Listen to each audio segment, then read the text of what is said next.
My favorite month has always been October. It's that sweet spot temperature-wise. It's never too hot and never too cold. All the leaves start turning orange and brown, and you just get that nice, refreshing October breeze. My friends and I always used to like to rake up the leaves into a big pile and have wrestling matches in them when we were young, like from the ages of 9 to 12. I think when we were about 10 or 11, it was towards the end of October, and a lot of the leaves had already fallen off the trees. Since my property was the biggest, my friends Liam and Billy were helping me rake up the leaves on my property into a giant pile. It was a cloudy, windy day, getting a little late. The house we lived in at the time was a corner house with a huge space on the side next to the sidewalk, which ran into a short dead-end street with only 2 houses in it, one of which was owned by an old stoner couple who didn't care about anything. And across the street from that was a small, disheveled house whose owner never seemed to come outside. So this allowed us to be louder and more obnoxious, without worry of a lot of neighbors watching or caring. We wrestled around for probably half an hour. Then we went inside after getting tired to have a snack and play video games. The 2 of them wanted to go back outside for a nighttime triple threat match in the leaves again. That's what we called our wrestling matches. We always acted like we were in the WWE.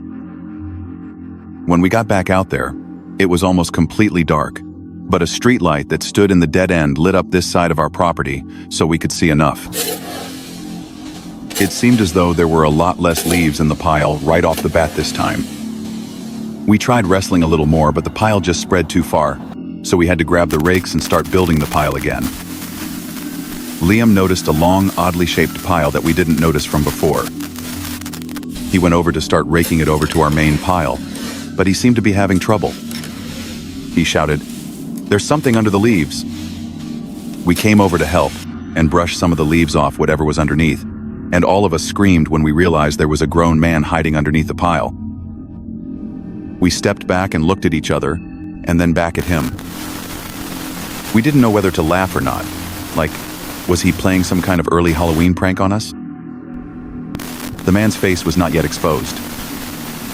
Liam and I dared Billy to go expose the man's face. He walked up to the body on the floor, slowly looked back at us, and started lightly kicking the leaves away from where the person's face would be. As he kicked, he realized the body was hollow and hard, and there was no face or head. It was a fake body that someone planted there, some kind of prank. But who placed it there? Well, that question was quickly answered when we noticed someone hiding in my bush right behind the pile. We yelled, "We see you!" to the man hiding in the bushes, and he came out laughing, exclaiming how he got us so good. But this man was older. He looked 60, and he looked scary and gross. Huge bulging eyes, crooked teeth, and he was breathing very heavily. He said he planted that fake body there because he always watches us play in the leaves and thought it would be funny. That creeped me out though, how he said he always watches us play in the leaves. Liam tried being nice, but I thought the man was weird. So I said, "Come on guys, let's go inside," and we left the man there.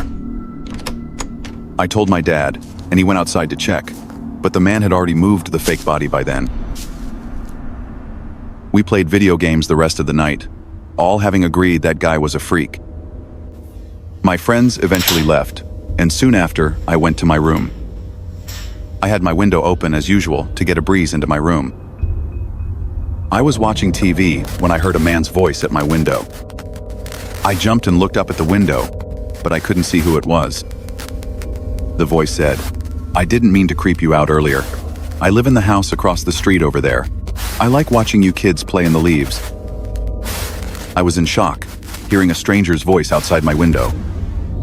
I continued looking at the window, and eventually the familiar face of that freako from earlier came into view. He reached his arm under my window and pushed it up further as he attempted to climb into my window. When he realized he couldn't fit, it seemed he started to try to reach for me. I screamed for my dad and ran upstairs to his room. I tugged him out of his bed and led him to my window. The man was already gone, but I told him he lived in the house across the street in the dead end. My dad charged over to the house with me, banged on the door, but the man didn't answer. So my dad called the cops. And when they came, he took me back to the house with the police. And this time, with the police, the man opened the front door, and it was in fact the same man. I was too young to be able to tell, but the police and my dad picked up on it right away that he was on something, likely crystal meth is what my dad says. I remember looking into the house from the doorway and seeing that it was an absolute pigsty. Thinking back now, it would fit the description for the home of a meth head perfectly. All those years living there, we were none the wiser that there was a creepy meth head living in that disheveled house, apparently watching my friends and I as we would play.